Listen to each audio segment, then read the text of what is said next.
One, 47 years, 1/3 of a generation. That's what we're talking about. 1973 was when Roe v. Wade got passed. So if you're 47 and under, you're a survivor of Roe v. Wade. 1/3 of a generation. We talk about genocides. We talk about the Holocaust, where 1/3 of the Jewish population worldwide was killed. We talk about other genocides, but there is a silent genocide going on in our country even as we speak. What has happened to our society as a result of 1/3 of our people dying before they see the light of day? This is a genocide. We see in the African American population how the birth rate is below replacement levels. We see in Europe, many of the indigenous people groups of Europe are below replacement levels. We see this is leading to a society that is suffering. Because most of all, above demographic changes, above, declining birth rates due to us slaughtering our unborn in the name of innocence, we lose something as a society when we kill our own.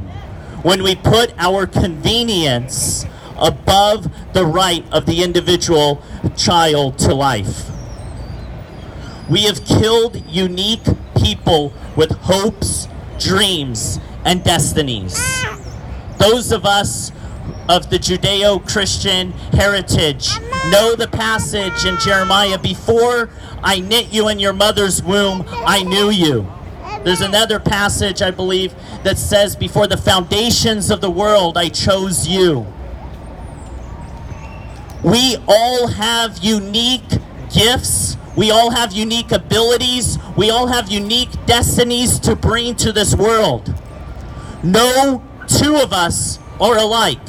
Each and every one of us has something unique to bring to this world. So when we are eliminating 1/3 of our people every year, we are not just culling the herd, so to speak, to put it in a very callous way. We are eliminating individual hopes, individual dreams, individual destinies. What are we missing out on? There are people that we have never met. Look at yourself, look at someone next to you. There should be 1/3 here today that is not here today. Who would that person be today? Some of us are missing siblings, cousins, uncles, aunts, maybe even the person who we were destined to marry. But all of us are missing friends and neighbors, people who should be standing here with us today, and they are gone. We are a generation in mourning, my friends. Whether we know it or not, we are a generation in mourning. I believe that much of the pain that our society is going under, many of our problems with depression, with anger, with hopelessness, stems from the aspect that we know that 1/3 of us are missing and not here today.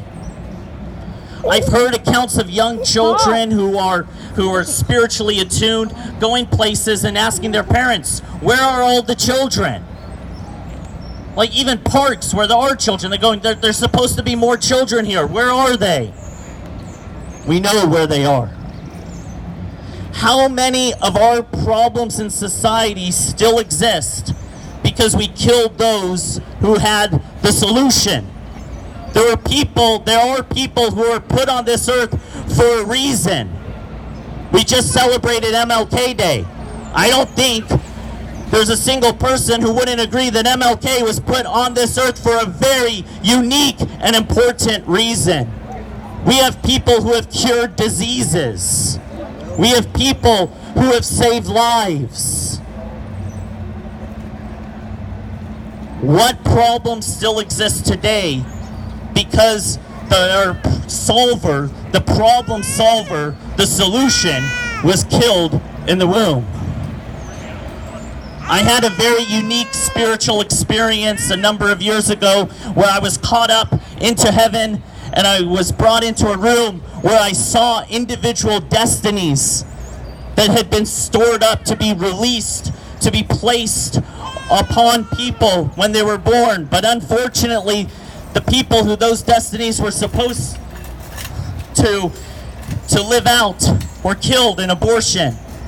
I saw things such as the cure for AIDS, the cure for polio. I saw mantles of racial reconciliation. We killed those who were supposed to bring solutions to those diseases. We've killed those who are supposed to build bridges between diverse communities. Not to say that we'll never have solutions in those aspects, but how much of our problems still exist?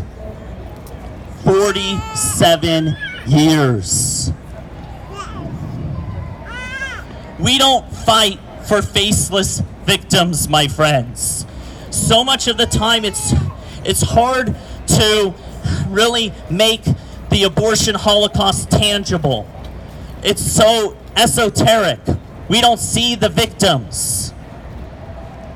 Once in a while we're confronted with pictures of an aborted child, but we really don't see it. It happens, you know, in sterile offices where we don't have to be confronted by the horror. But we need to understand that we need to rise up and we need to fight against abortion, because it's not just about numbers. It's about individual souls. It's about individual, unique human beings.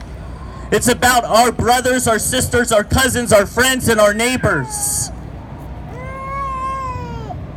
We need to rise up and fight with a new vengeance, and that's what today is all about.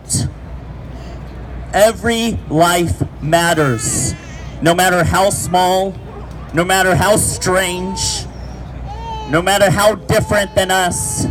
Every life matters, and we need to rise up. We need to advance a culture of life, and we need to end this abortion holocaust and say, it ends with me, it ends with us. As the t-shirt says, I survived Roe v. Wade, but Roe v. Wade will not survive me. Amen. Let that be our cry today. Thank you all. Thank you so much.